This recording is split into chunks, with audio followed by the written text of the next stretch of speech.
Aleluia. Crianças, venham aqui na frente. Vamos aproveitar essa unção. Vamos abençoá-las para subirem para a sala e serem ministradas lá também. Venham, crianças, aqui para frente. Obrigada. Por favor, venham aqui. Vamos abençoar as crianças. Amém. Estenda as suas mãos para as crianças. Luana, você pode orar? Você pode orar? Você quer orar? Davi, né? Davi. Então, Davi vai orar pela reunião das crianças. Em nome de Jesus, abençoe essa noite, abençoe o louvor, que Deus goste desse louvor que nós vamos fazer, que agora estamos fazendo de tudo para te adorar, Senhor. Agora quero abençoar todas as crianças que vão aprender mais sobre ti, Senhor, que elas tenham uma boa aula, Senhor, em nome de Jesus também. Obrigada, Davi. Deus abençoe. Podem subir, crianças. Podem se sentar. Agora nós gostaríamos de conhecer quem está nos visitando pela primeira vez. Por favor, se manifeste, fique em pé para receber um abraço bem gostoso, uma palavra de bênção sobre a sua vida. Quem está nos visitando pela primeira vez? Tem alguém? Tem alguém que está pela segunda vez? Deus abençoe a senhora. Quem está por perto, dê uma palavra de bênção para ela. Abrace-a. Que ela se sinta bem-vinda na casa do Pai. Amém? Rapidamente eu quero passar os recados e depois chamar o pastor Rui para ministrar a palavra, né, para nós nessa noite. Dia 7, 8 e 9 de abril nós vamos ter a conferência missionária. Você está convocado a participar desse projeto de Deus. 7, 8 e 9 de abril. 7 e 8... As reuniões serão lá na Igreja Ramá, naquela avenida principal do Hospital Geral do Pirajussara. Então, se você não sabe o endereço, pegue com os nossos pastores. Então, a conferência missionária será iniciada lá, na Igreja Ramá. E terá o seu término aqui conosco no dia 9 de abril, à noite. Então, preste bem atenção. E também transmita isso para os nossos irmãos que não estão aqui hoje. Normalmente, o segundo domingo de cada mês, nós temos a ceia do Senhor de manhã. E à noite nós não temos o culto, certo? Só que esse mês de abril, nós vamos fazer diferente, por conta das conferências. Então, como temos conferência dia 7, dia 8... E dia 9 vai ser o término aqui na nossa igreja. Então, a ceia do Senhor não será de manhã, será à noite. Então, vamos terminar a conferência missionária na nossa igreja a partir das 18 horas. A ceia e o término da conferência missionária vai ser quando? De manhã ou à noite? De que dia? 9 de abril. Então, por favor, passem isso para os outros irmãos. Tudo bem? Então, dia 9 do 4, conferência missionária na nossa igreja e ceia do Senhor também à noite. Jantar de Páscoa, nós vamos comemorar a Páscoa logo, logo, e vamos ter um jantar nessa comemoração. As inscrições são com a irmã Nilza. Por favor, Nilza, fique em pé. Todos vocês devem fazer a inscrição e participar da comemoração da Páscoa. Bom, amém? E procurem a Nilza. Mesmo que você não possa pagar, não tem problema. Nós vamos dar um jeito, amém? Dê o nome para a nossa irmã. Muito bem. Quem não participa dos grupos familiares, a nossa igreja tem trabalhado com reunião nas casas de grupos de relacionamento. Então, se você não faz parte, não participa de nenhum grupo de relacionamento, você está convocado, convidado a participar de uma reunião que nós teremos aqui na nossa igreja, uma ministração, todos os sábados, todos os domingos, às 17 horas, com o pastor Samuel. Cadê o pastor Samuel? Pastor Samuel. certo? É isso? A partir do dia 9 também?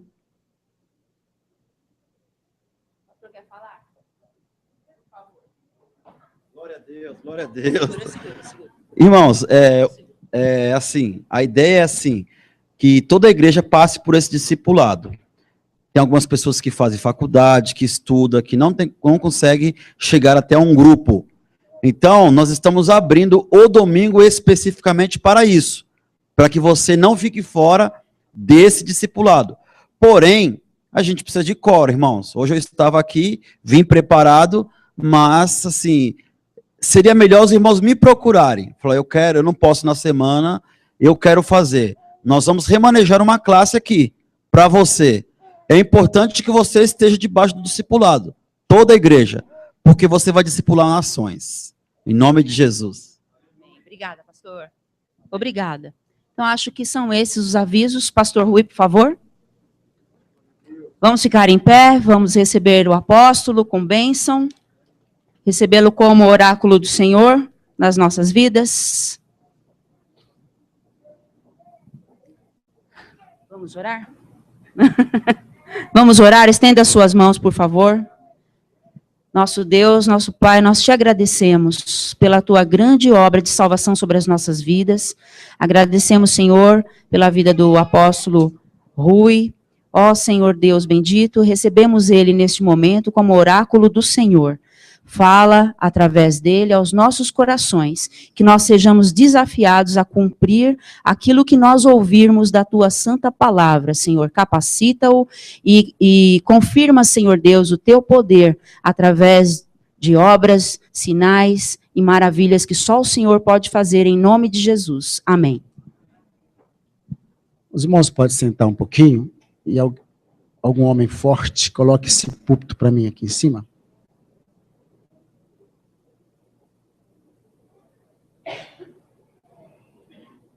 Obrigado. Irmãos, os pastores, pastor Duplessis e o pastor Cassongo, estão vindo da África para ministrar para nós na conferência. Eles fazem bastante festa quando a gente chega lá. Então, queria pedir assim que os irmãos estivessem convidando várias pessoas para vir à igreja nesses dias. Porque se você não convidar as pessoas para vir à igreja, a igreja também não vai crescer, né? Precisamos de pessoas novas que venham, ouçam a palavra, se convertam, sejam batizadas. Os que estão vindo de outras igrejas, procurem o pastor Samuel para fazer o discipulado, para se integrar à igreja. É assim que a igreja funciona, tá? Então, estejam convidando pessoas para estarem dia 7, 8 e 9. 7 e 8 lá na Igreja do Apóstolo Domingo, no dia 9, encerramento às 18 horas aqui com a ceia, como já foi dito, que não vai acontecer a ceia na parte da manhã, somente às 18 horas, né? Então, eu espero uma resposta bastante positiva dos irmãos nessa questão, convidando as pessoas para estarem conosco, pessoas que são crentes, não são crentes. Faça o seu convite para os seus amigos, para as pessoas que você encontrar e tiver acesso e condições de fazer isso. Outra coisa que eu quero reforçar é em relação à Páscoa. O mandamento bíblico é que as famílias se reúnam na Páscoa com seus filhos e com os seus amigos. Então, é um feriado, muita gente vai querer viajar. Mas não é uma data bíblica para viajar. E nós estamos voltando ao jantar da Páscoa, que fizemos vários anos anteriores, e já faz um tempo que a gente não faz. Então, se programe para estar no dia que dia que é?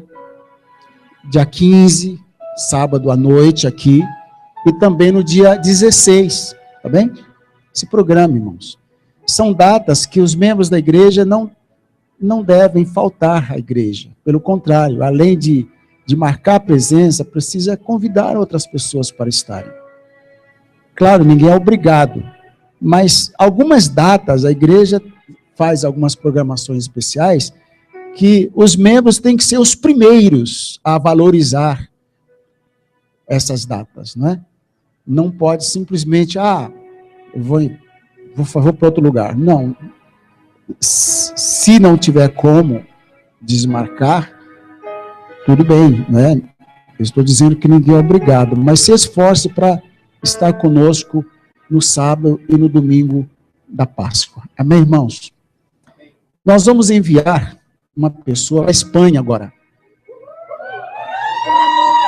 Eu digo enviar, irmãos, porque a empresa dele está enviando esse irmão para a Espanha, mas eu já disse para ele que quem vai enviá-lo somos nós, né? Então, se alguém quiser ir para a Espanha, já vai ter aí alguém lá. Cadê o Zi? Ali. Primeiro ele vai sozinho, né, Zi? Depois vai com a família. Essa semana vai tomar a decisão lá. Então ele pediu para a igreja orar. É assim que se faz, irmãos. Se vai fazer alguma viagem, vai ficar sem o papai uma semana. Vamos ficar de pé, estenda suas mãos para cá. Vamos abençoar a viagem do Zi. Cadê a Neuma? Vem cá, Neuma. Vinícius está lá em cima, né? O Vinícius é aquele menino que sempre ora aqui. É um dos oradores, dos intercessores das crianças da igreja. Você vai ficar quanto tempo? Uma semana? 15 dias? Uma semana depois. Pai querido, está escrito na tua palavra que os passos do homem bom são dirigidos pelo Senhor, e o Senhor perfeitamente desembaraça o seu caminho. Está escrito também, agrada-te do Senhor, e Ele satisfará os desejos do seu coração. Meu Deus, talvez nem tenha passado pela mente do Zi essa possibilidade de um dia trabalhar na Europa, no exterior. Por isso nós cremos que é o Senhor quem está abrindo essa porta. Há tanta gente que poderia ser levado para lá, a empresa poderia indicar, mas ele foi contemplado, e nós cremos que o Senhor está nesse negócio. Que o Senhor esteja desembaraçando todas as coisas. Agora, se for um laço, que dê tudo errado lá, e nada dê certo. Agora, se é bênção do Senhor, porque a bênção do Senhor, ela enriquece, não acrescenta dores. Eu te peço que o Senhor possa estar confirmando essa ida dele, depois dessa conversa que ele vai ter lá. E assim se faça para a glória do teu nome. Guarda a sua viagem, pega esse avião nas palmas das tuas mãos, que ele possa ir e voltar com segurança. Guarda os seus filhos, a sua esposa, que eles fiquem em segurança aqui também. É a nossa oração, nosso desejo, oramos como igreja, em nome do Senhor Jesus. Amém? Boa viagem. Aguenta firme que ele volta.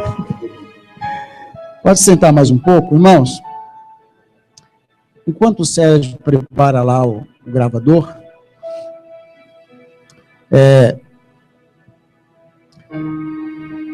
ele vai começar a gravação agora. Eu vou ministrar uma palavra. É uma palavra que eu tenho que ministrar devagar. É um pouco demorada, ou seja, é um tempo maior do que eu costumo ministrar, porque é um estudo. E no final eu vou orar, eu tenho uma oração específica para fazer sobre o estudo, em cima do estudo, do que eu vou ministrar. E aí, nesse momento, o Sérgio vai cortar.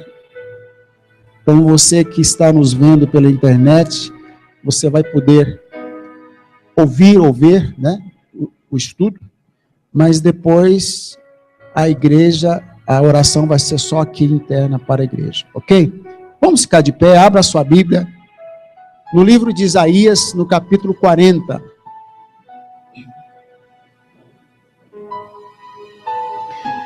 Isaías, capítulo 40, começando no versículo 1. É um texto já conhecido dos irmãos. Vamos repetir a sua leitura, porque é muito importante. Assim diz a palavra do Senhor: Consolai, consolai o meu povo, diz o vosso Deus.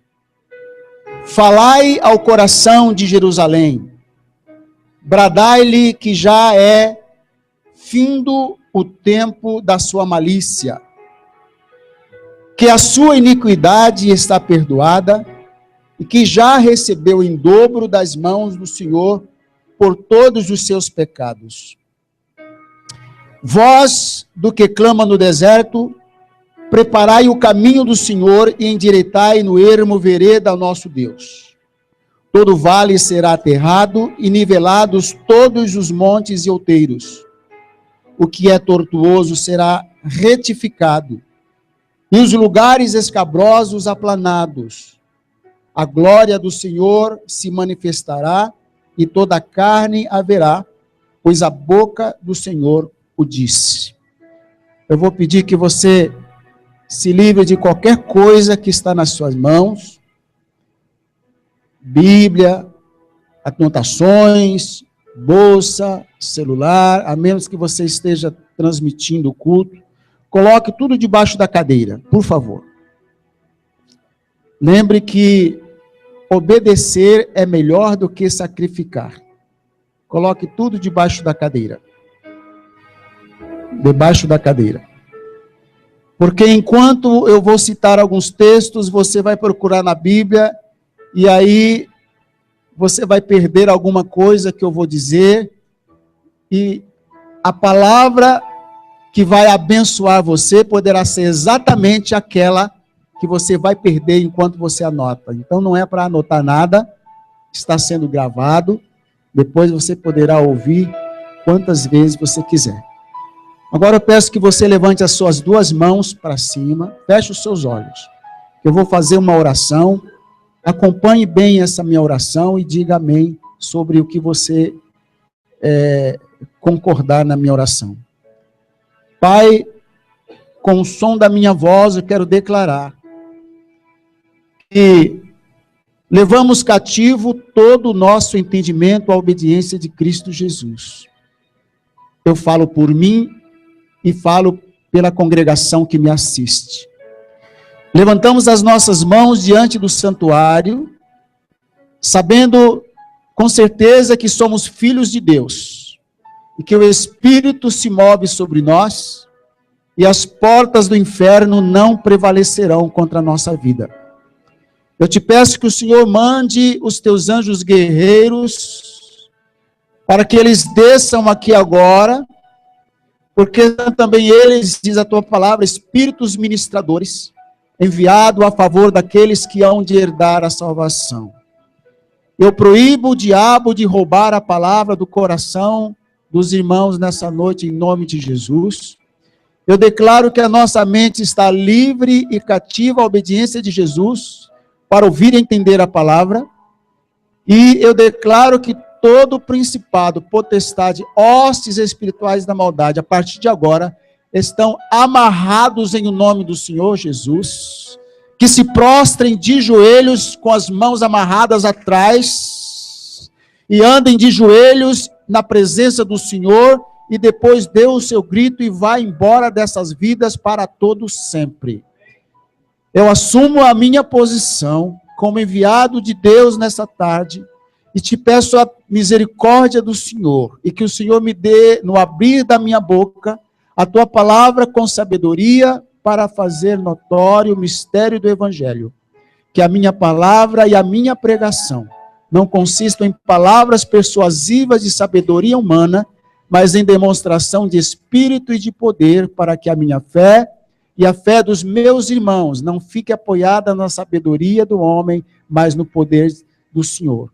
A ti a glória, a honra e o louvor eu oro em o nome do Senhor Jesus. Sente-se silenciosamente na presença do Espírito Santo. Não converse com ninguém que está do seu lado, nem do lado direito, nem esquerdo. Olhe para mim, abra bem os seus ouvidos, porque hoje o Senhor está começando uma nova fase na sua vida. Eu creio que portas que o inimigo fechou serão abertas, cadeias serão quebradas e vai começar um processo de libertação, de cura na sua vida a partir de agora. Posso ouvir um amém? O texto que nós lemos, Isaías 40, é o texto que deu início no meu coração a meditação e ao estudo desse tema, a cura do coração. Fala de montes, fala de vales, fala de grama, mas não é de monte, ou de vale, ou de grama, ou de erva, né? O verso 7, toda a carne é erva, né? Verso 6, e diz que, o verso 7 passa a parte final, na verdade o povo é erva. Então, não é de erva que Deus está falando, não é de montes, para aplanar os montes que Deus está falando. Deus não está tendo cuidado aqui de vales, de ervas e de montes. Ele está falando do seu coração. Amém? Ele está falando do nosso coração. Nós, os pastores, nós, os ministros, deveríamos dar mais atenção à questão do coração. Porque ele é mencionado na Bíblia por mais de 800 vezes. Sempre que a Bíblia vai falar sobre o homem interior, sobre o verdadeiro ser, a Bíblia cita o coração como um símbolo, como protótipo, como provérbio, como ilustração, não importa o que você vai pensar. Então, na verdade, até as doenças relacionadas ao coração físico têm significados espirituais também. Não há um coração tão duro, tão embrutecido, tão rebelde, tão violento, tão incrédulo, que não possa ser quebrantado, que não possa ser curado. E não há um coração tão meigo, tão manso, tão puro e tão humilde, que não precise, que não necessite de cura. Só mesmo o coração de Jesus. Amém? Então, eu vou apenas ler aqui 12 sintomas que indicam a possibilidade do coração estar doente, e em cada um desses pontos, eu vou citar o significado, o que esse sintoma representa também espiritualmente. Depois é que eu vou entrar na lição de hoje. O primeiro ponto,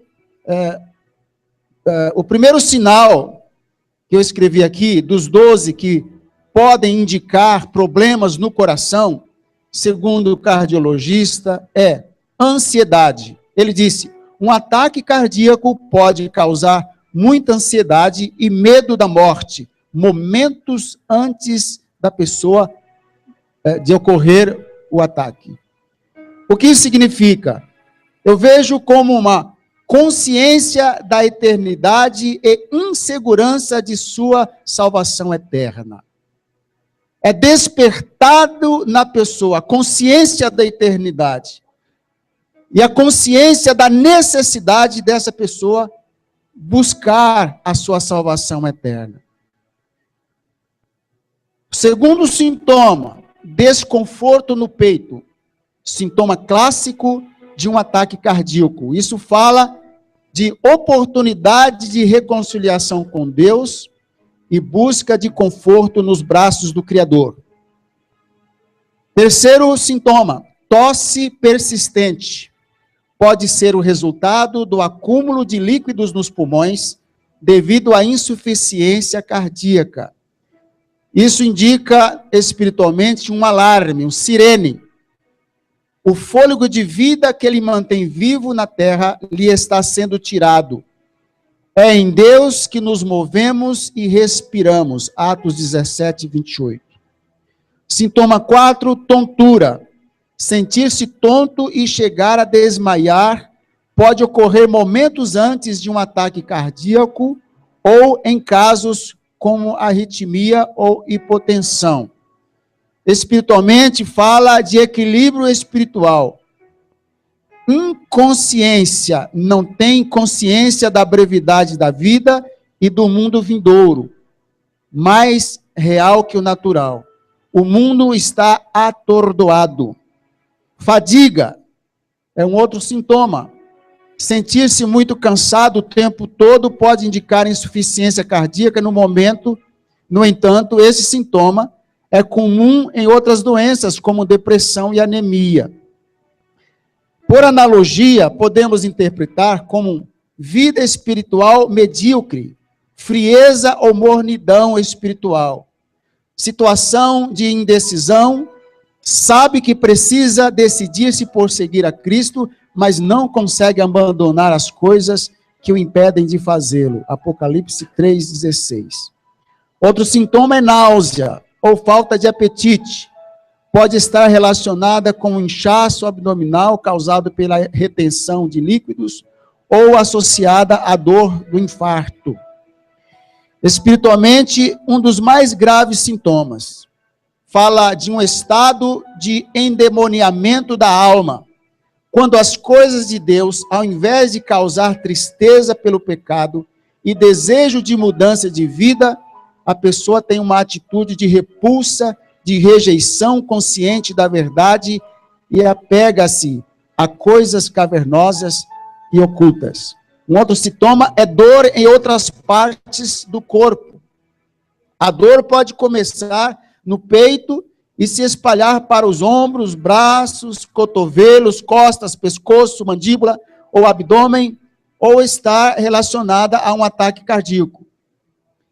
Isso fala de uma aflição generalizada. Não há lugar onde a pessoa se sente segura e tranquila. Inquietação, inconstância, não cria raízes, não se mantém em nenhuma igreja, não consegue manter amizades, está sempre mudando. Efésios 4:14. Outro sintoma, pulso rápido e irregular. Quando acompanhado de fraqueza, tonturas ou dificuldade em respirar, pode ser evidência de um ataque cardíaco. Isso fala de agitação irregular. Não dá tempo a si mesmo para ouvir uma música ou assistir a um filme sozinho. Não tem tempo para Deus, superatividade, agita a todos ao seu redor, faz 10 coisas ao mesmo tempo, férias, para quê? Então, é um sintoma que tem uma ligação também com a questão espiritual. Falta de ar pode indicar também o início de um ataque cardíaco. Esse é o grito do espírito clamando por Deus. O homem só encontra a vida completa no seu Criador, por mais que o ser humano busque alívio em práticas religiosas. Só em Deus ele respira aliviado, tem vida em abundância. Suor frio repentino pode indicar também um infarto. Espiritualmente é a sensação de que alguma coisa em sua vida não está bem. Por mais que a pessoa recusa pensar nisso, lá no fundo do coração, ela sabe que sua vida espiritual está em descompasso com o manual do fabricante, que é a Bíblia. Inchaço, o inchaço das pernas, dos pés, pode ser também sinal de insuficiência cardíaca. É muito interessante esse ponto, irmãos, porque ele fala de uma deformação na aparência da pessoa. O brilho de Cristo traz à aparência do crente um luzir diferente em sua aparência. A pessoa oprimida por forças malignas tem estampado em sua aparência uma expressão de angústia, de perturbação e de terror. E por fim, último sinal, fraqueza extrema. Pode ocorrer nos dias que antecedem um ataque cardíaco ou associada a uma insuficiência cardíaca ou hipotensão. Isso fala que não é pecado sentir-se fraco espiritualmente. Sentir-se fraco é positivo quando essa fraqueza traz a percepção da necessidade de fortalecer-se. Mas quando a pessoa não percebe a sua própria fraqueza, ela está prestes a sucumbir. é necessário, é nesse ponto, aliás, que a pessoa segue as sugestões do inimigo e as paixões da carne. Ela se desvia dos santos caminhos do Senhor. Não sei se você está vendo ali um slide, você pode colocar lá, Sérgio?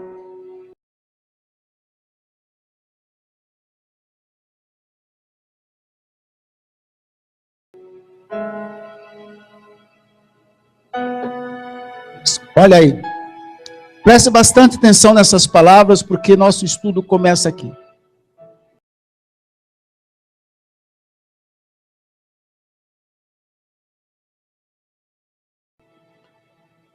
Ao observar pessoas manifestando hábitos e ações semelhantes ao que se pode ver no comportamento de certos animais,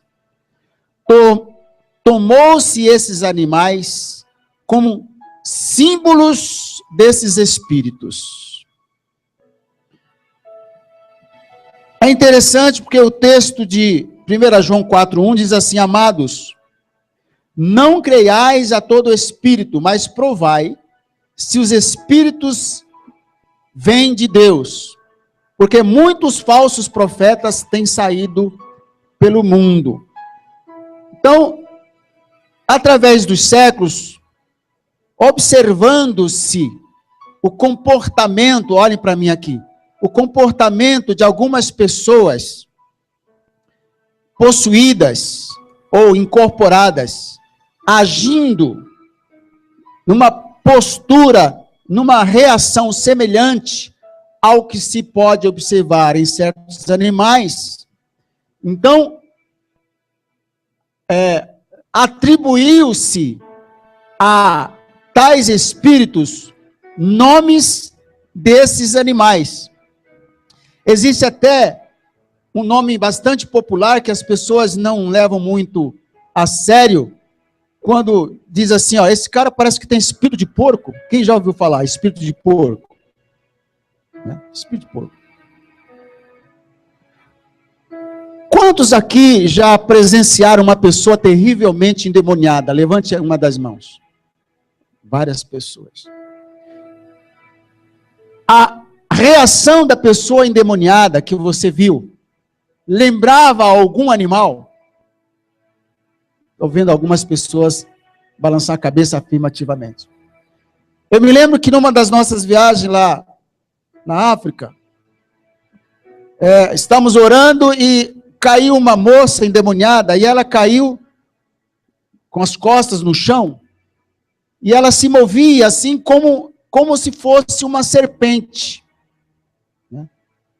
Então, eu imagino, eu não tive a visão, apenas vi, eu imagino que era um espírito de serpente que estava incorporado. E eu me lembro que nós oramos e quando determinamos, essa foi a palavra, espírito tribal, eu quebro o teu poder, sai dessa moça em nome de Jesus, a moça ficou imediatamente livre daquele espírito. Então, eu vou estar falando a partir de agora sobre 7 forças que têm acesso ao coração do homem, ou 7 espíritos que atuam no coração do homem. Lembra, irmãos, que quando Jesus contou a parábola do semeador, ele falou da semente que caiu à beira do caminho, e vieram as aves dos céus e comeram a semente. Depois, os seus discípulos perguntaram o que isso significava, e Jesus disse: a semente que caiu à beira do caminho são aqueles que ouvem a palavra de Deus, e logo vem o maligno e arrebata o que lhe foi semeado no coração. Então, espíritos malignos têm acesso ao coração da pessoa. Isso significa, tem acesso ao homem interior, à vida da pessoa.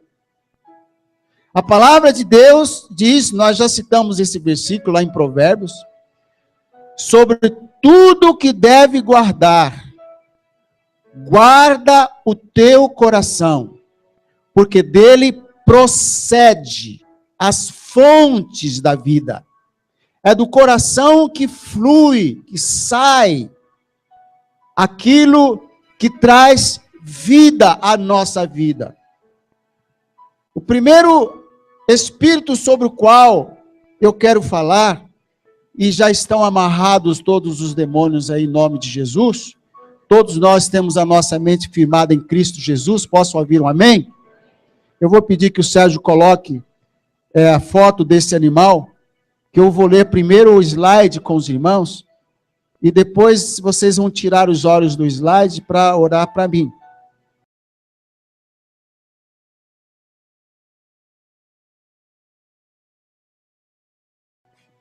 Dá para ver?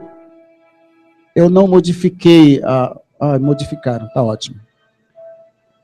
Que é o espírito chamado luxúria. Luxúria, irmãos, não tem nada a ver com luxo. Porque tem gente que acha que luxúria é viver no luxo, riqueza. Não tem nada a ver uma coisa com a outra.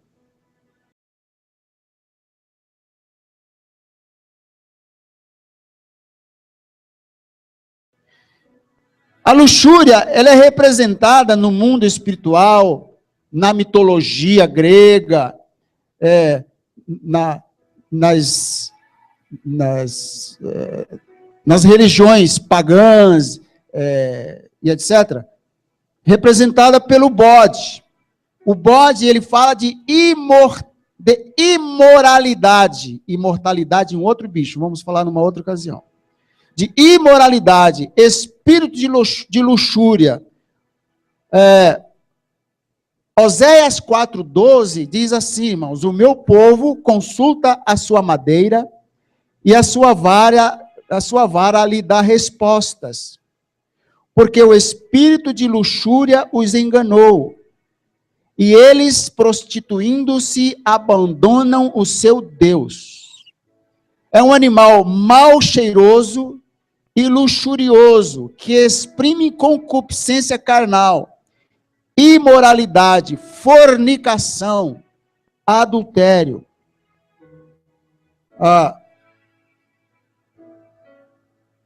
Esse animal, irmãos, ele está ligado ao mito dos sátiros. O mito dos sátiros está relacionado ao desejo desenfreado, a todos os tipos de excessos e às forças incontroláveis da natureza animal e vegetal.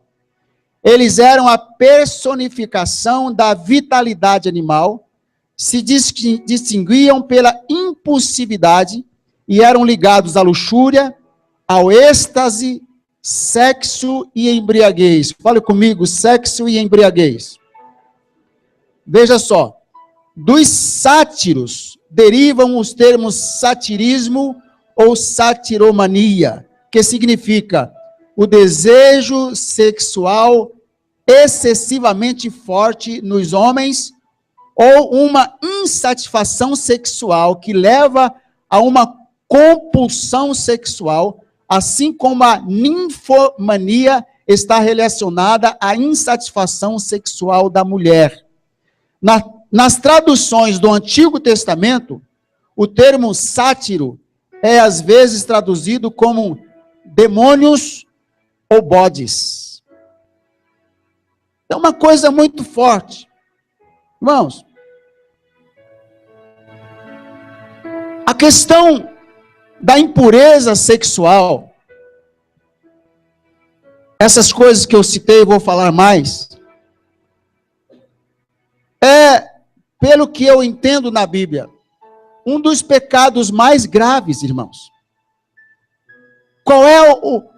Qual é o pecado, o maior pecado que um crente pode cometer? É o pecado contra o Espírito Santo.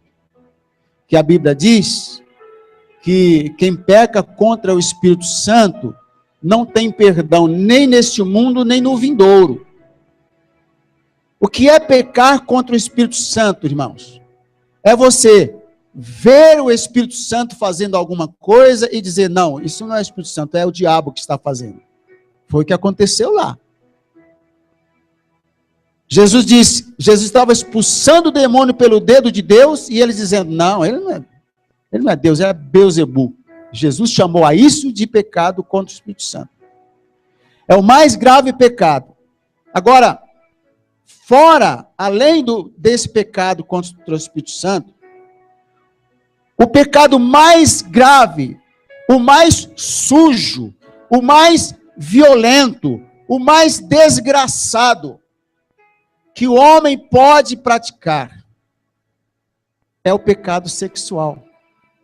Porque a Bíblia diz que todo pecado que o homem comete vem de dentro para fora. O adultério também vem de dentro para fora. Isso é o adultério no sentido de desejo. Desejo.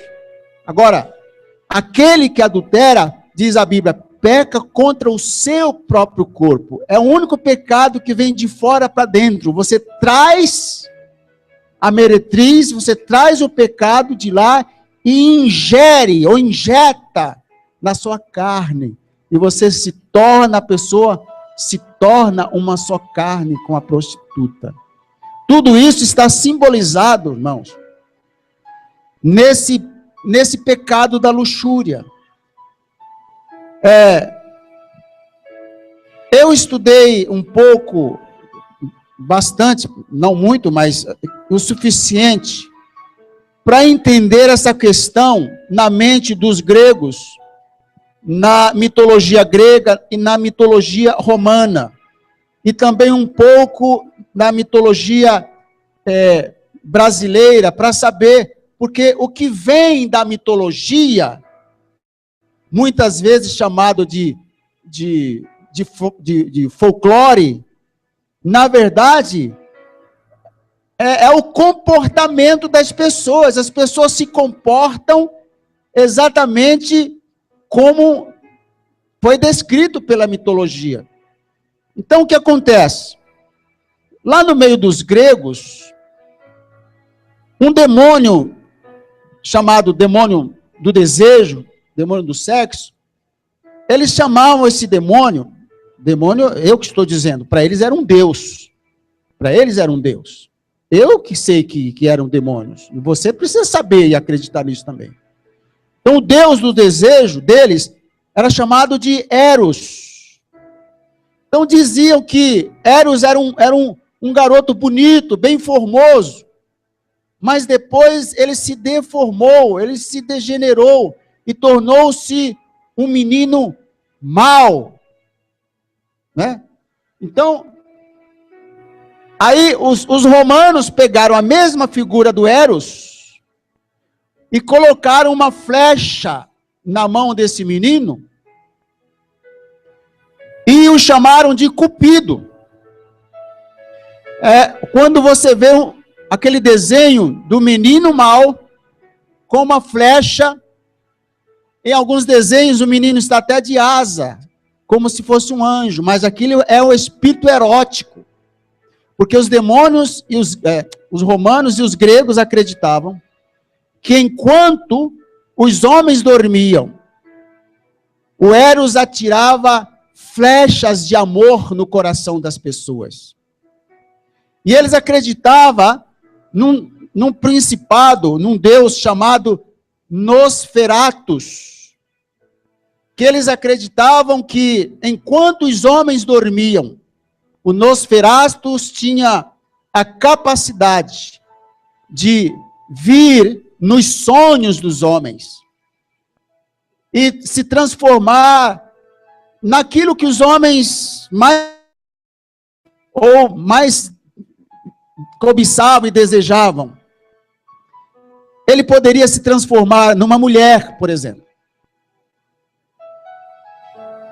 Eu acompanhei vários casos de pessoas, de casais, que passaram por isso. Aí, para concluir, e na mitologia brasileira,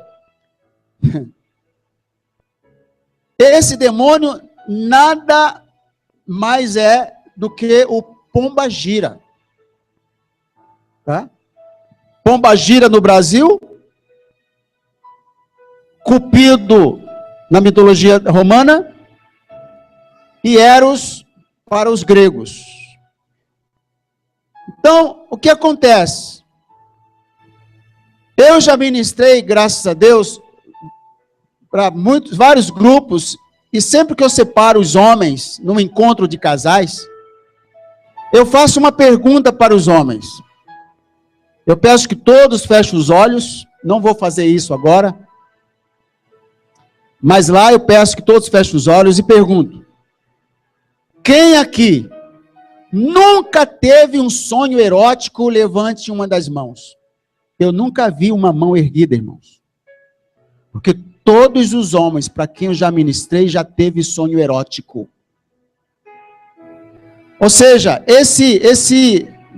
aliás, o demônio não é Nosferatus, é Morfeu.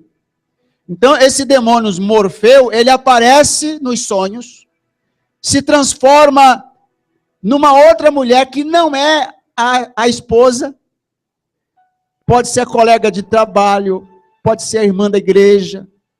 Esse espírito, irmãos, de bode, tem destruído ministérios inteiros, tem destruído famílias inteiras, e hoje nós vamos botar esse demônio para fora da nossa vida, da nossa igreja. Ele tem se levantado para destruir casamentos. E como é que ele faz? Às vezes ele dá um sonho para o casal, para o cara. E dá o mesmo sonho para outra. Eu acompanhei um caso que ele era pastor, irmãos. Já morreu. Aliás, quase todos os casos que eu já acompanhei nesse sentido morreram.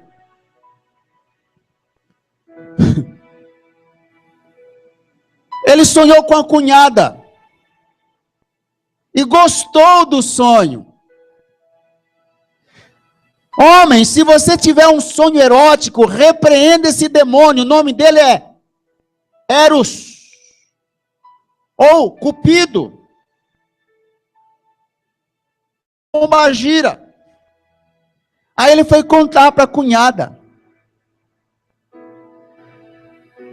E a cunhada disse: eu também sonhei com você. Resultado, quando o marido chegou, os dois já estavam na cama.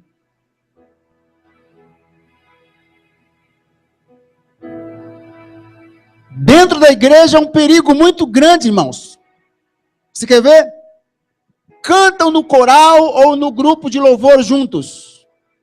Pega uma amizade grande.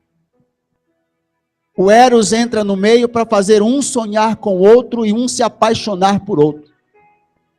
Eu nunca falei essas coisas aqui para vocês. Nosso coração precisa ser curado disso. Grupo de intercessão. Ele não ora com a esposa, mas com a irmãzinha grudado na mãozinha dela. Grupo de evangelismo. Ele não evangeliza sozinho, mas tem a irmãzinha lá como companheira de evangelismo. Os pastores ficam atentos a isso.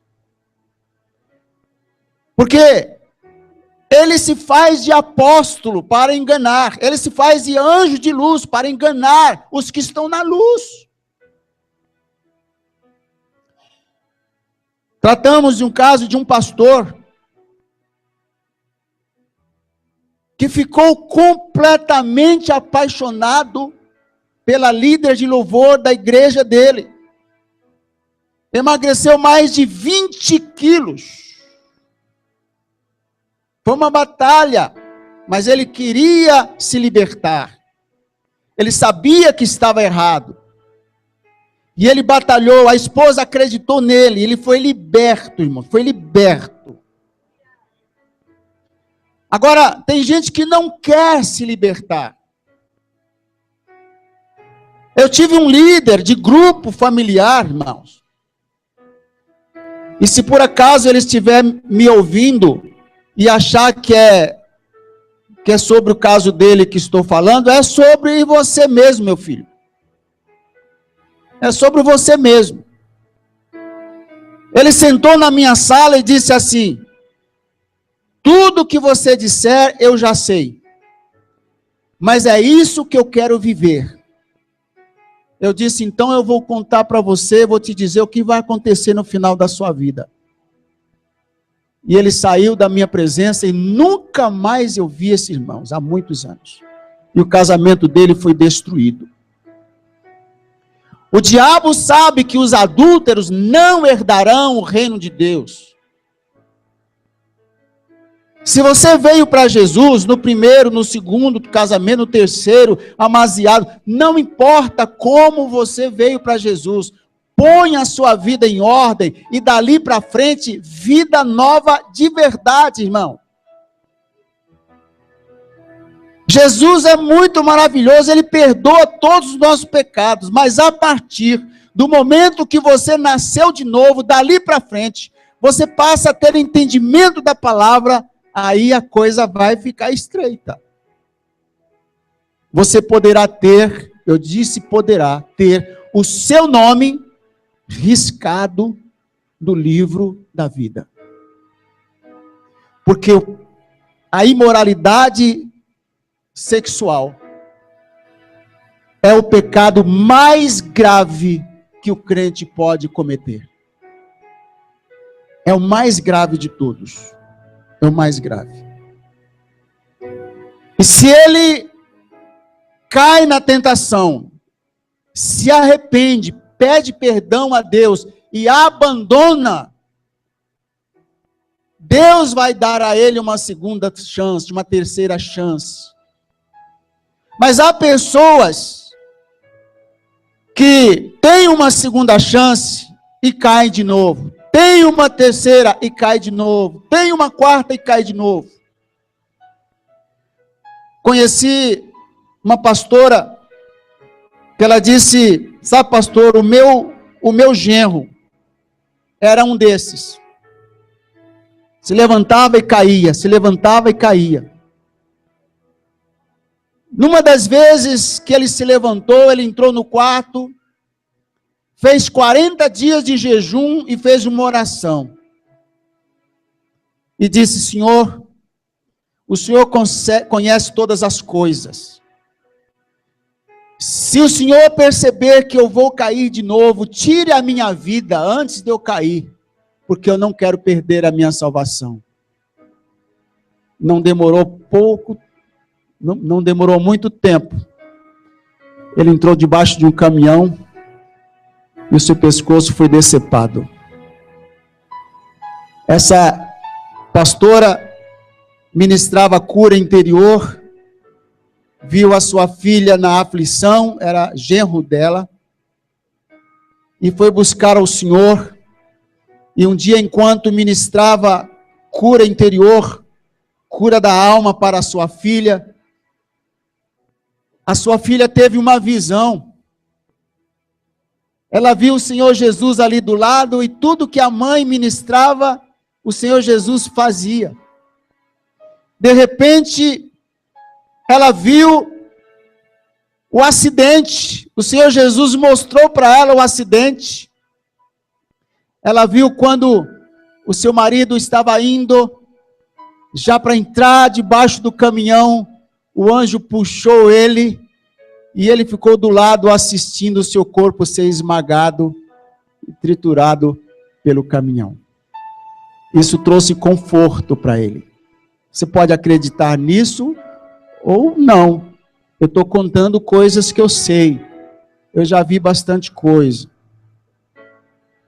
Então, a questão espiritual, irmãos, fala de pureza. Pureza. Isso é moralidade. A imoralidade é uma mancha. Onde há imoralidade, o Espírito Santo não pode agir. Não pode. E é uma desgraça que passa de pai para filho. Todos esses espíritos que eu vou citar aqui, passa de geração para geração. Porque são espíritos que se tornam familiares. Familiares, irmãos. Os demônios, acreditem nisso, irmãos. Porque tem gente que vai refutar completamente o que eu estou dizendo. Ok, tenho direito. Mas acredite, os demônios, eles são territoriais. Há forças malignas que governam sobre nações. Há forças que governam sobre estados. Há forças que governam nas ruas. E há forças que entram numa família e ficam ali. Não aconteceu comigo, mas alguém me contou que foi expulsar um demônio que estava numa moça. O demônio saiu da moça, entrou na avó. Expulsou da avó, o demônio entrou no cachorro. Teve que expulsar do cachorro para ele ir embora.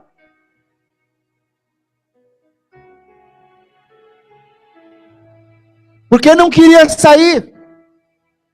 Um pastor contou numa vigília onde nós estávamos, que ele foi fazer um trabalho, 2h da manhã, estava numa favela, um grupo de 20 e poucas pessoas, e havia um espírito maligno possuindo ali as pessoas, que ele não conseguia vencer. Expulsava desse, ele saía e entrava lá, expulsava daquele, e foi passando, até que voltou no primeiro e foi. Ele disse: Senhor, o que eu faço? O Senhor disse: expulsa e batiza. Arrumaram lá uma banheira velha, botaram água lá, expulsava, batizava e botava do lado. Enquanto isso, o demônio já estava no outro. Quando terminou de expulsar e batizar o último, o demônio foi embora. Por quê? Territorial, gente. Lembra que aqueles espíritos falaram para Jesus: não nos mande para fora dessa cidade. Permita-nos que entremos nos porcos. Jesus permitiu. Jesus não o mandou para fora daquela cidade, mas mandou para fora daquele corpo. Por essa palavra eu digo, eu não posso mandar um demônio para fora dessa cidade, mas eu posso mandá-lo para fora do seu corpo, da sua família. Você pode mandá-lo embora para fora da sua casa. Posso ouvir um amém? Eu estava num culto falando sobre coisas assim de libertação. E nós fizemos uma oração. E pedi que a igreja apontasse. E nós dissemos: em nome de Jesus, demônio, você vai ficar a 20 quilômetros daqui. Sai agora. Terminado o culto, veio uma pessoa e disse: pastor, eu vim de Jundiaí para assistir esse culto, e quase que eu e a minha família morremos todos no desastre ali na rodovia. O que aconteceu? Aí ele contou o que aconteceu. Aí eu me lembrei da oração que fizemos, no final do mesmo culto, e eu disse: quantos quilômetros tem daqui até lá? Ele calculou e disse: mais ou menos 20 quilômetros, pastor. O desgraçado saiu daqui, foi lá para te matar, você que estava vindo para cá. Os demônios são territoriais, mas você é terra santa. Irmãos, deixa eu falar um pouco mais sobre o bode. Aliás, deixa eu citar o versículo primeiro. Esses pecados tomaram uma dimensão maior nesses últimos dias, em cumprimento da palavra de Cristo, que disse que nos últimos dias seriam como os de Sodoma e Gomorra. Deus nos avisa que não devemos brincar com a fornicação, mas antes fugir dela. Todo pecado que o homem comete é fora do corpo, mas o que se prostitui peca contra o seu próprio corpo.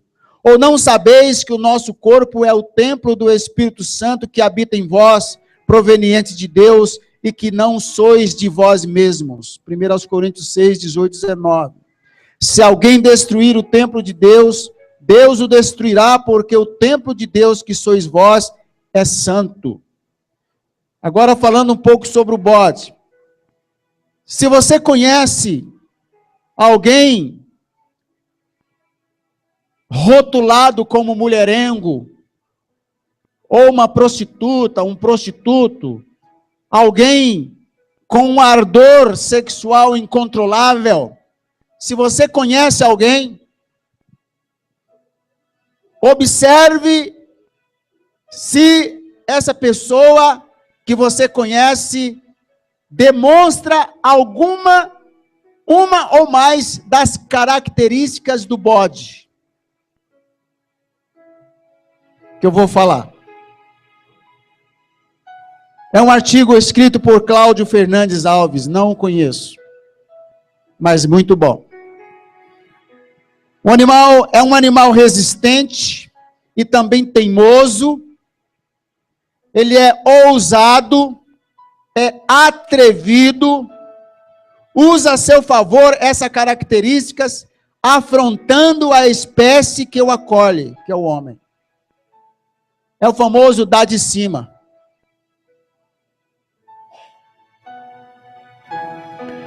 Alguém ministrou uma palavra que diz o bode para ficar quieto no curral só se ele estiver cansado. Bota o bode para arrastar a tora de madeira o dia inteiro. Porque senão, quando chegar a noite, as cabras não conseguem dormir. É uma tormenta. Onde há bode, as ovelhas não têm sossego. As cabritas não têm sossego. Por causa desse temperamento, dessa característica. Ele é teimoso, ousado, atrevido. Tudo isso que você está falando... Ah, não. Eu estou pulando aqui. É que alguém me disse...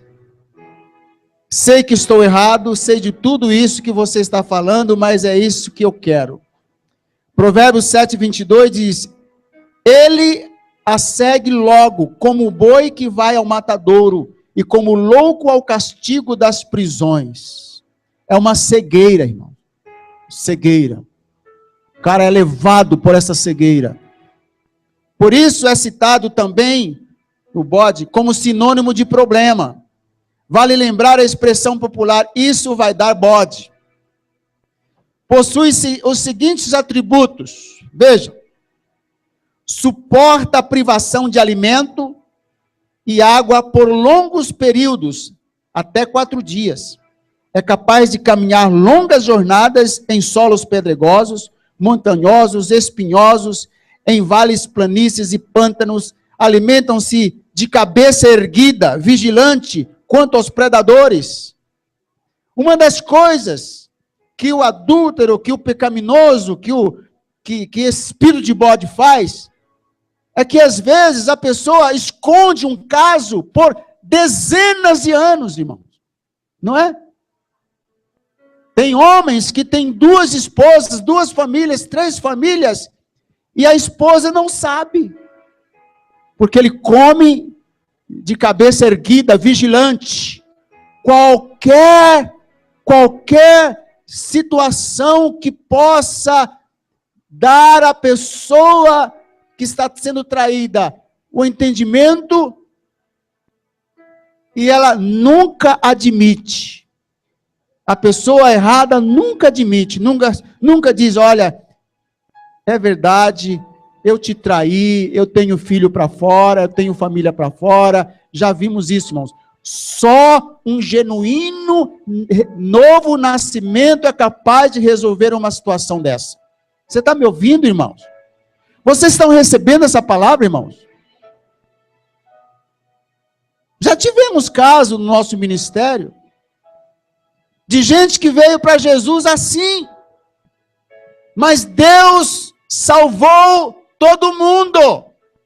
Mas é necessário, camarada, se humilhar diante de Deus e confessar o seu pecado. Porque aquele que esconde o seu pecado, um dia será quebrado sem que haja cura.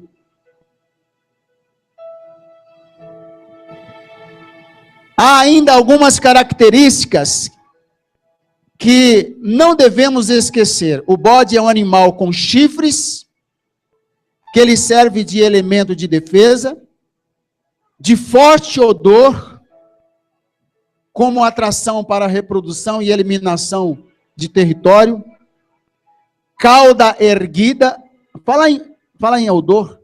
Eu aprendi na África, com esse pastor que está vindo aí, pastor Marcolino Cassongo. Ele estava falando de um testemunho. Alguém que era um desses, testemunhou que quando ele, desses que eu não expliquei, desse mundo da feitiçaria, eles preparavam perfumes, preparavam essas coisas para distribuir para as pessoas, para vender para as pessoas. E essa pessoa que se converteu e revelou isso, disse o seguinte: a senha era o seguinte: o homem ou a mulher usava o perfume e ia para a igreja.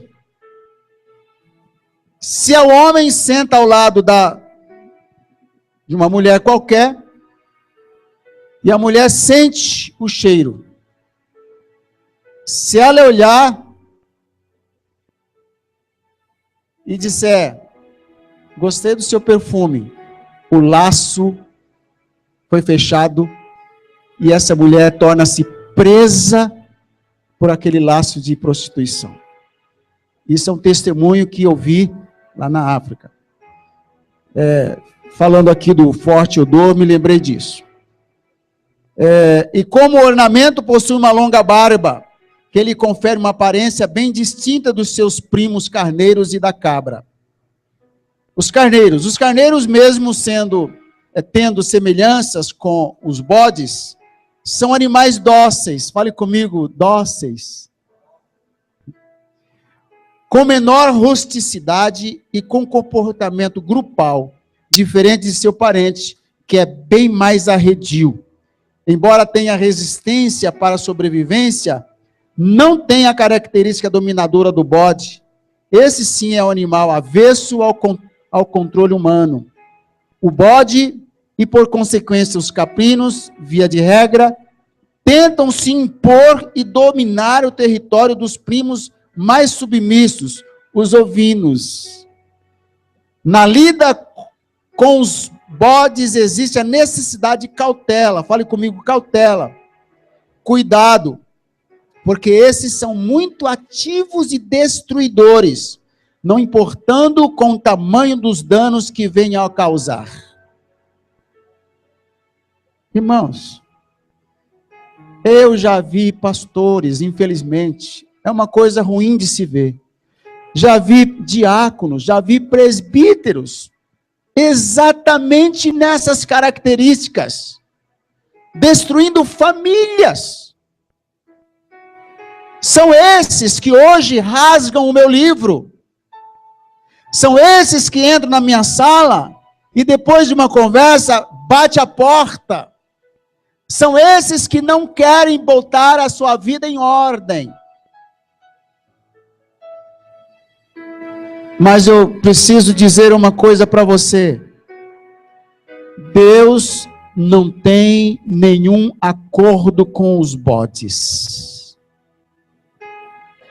Esse espírito de bode tem que ser expulso da sua vida, tem que sair do meio de nós. Nós temos que ser libertos desses bodes e das doenças consequentes do trabalho desse bode. Esse bode, irmãos, está matando os nossos jovens. está matando os nossos líderes, está matando a nossa igreja, está matando a igreja no mundo inteiro. É ele, gente, que faz o homem virar a mulher, que faz a mulher virar homem, que faz o homem se apaixonar por outro homem, que faz uma mulher se apaixonar sexualmente por outra mulher. É ele que transforma, aliás, transforma não. Eu usei a palavra errada. Quem transforma é Jesus. Ele deforma. Ele deforma a imagem e semelhança de Deus no homem e na mulher. É ele que está fazendo isso, gente. Meu filho, escute. Se você é homem e está com desejo de dormir, deitar-se, beijar outro homem, o bode já te pegou, filho. Bote esse bode para fora.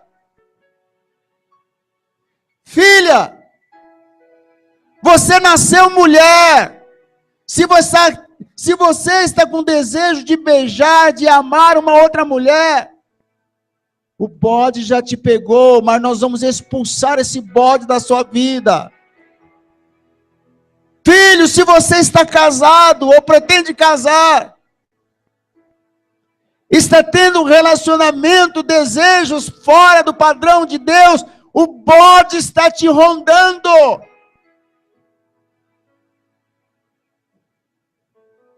Ah, irmãos,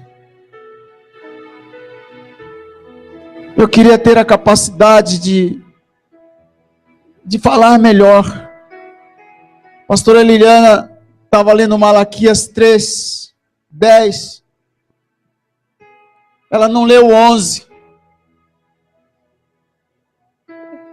Quando ela abriu 3:10, ela leu o 10 e eu li o 11.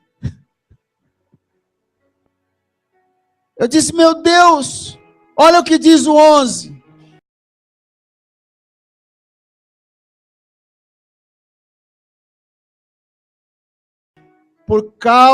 Por vossa causa, repreenderei o devorador. Olha o amor de Deus. Ele está dizendo, por tua causa. É por tua causa que eu vou repreender o bode. É por tua causa que eu vou repreender aquele que está devorando o teu casamento, está devorando a tua vida espiritual, está devorando aquilo que há de mais santo. Sexo, irmãos, jovens, até o meu neto está me ouvindo, é a coisa mais pura e mais linda que Deus criou, para ser usado entre marido e mulher depois do casamento, depois de casados, não antes e nem fora. Não pode ser praticado fora do casamento. E casamento é até que a morte o separe. Não é até que o advogado consiga o seu divórcio, é até que a morte o separe.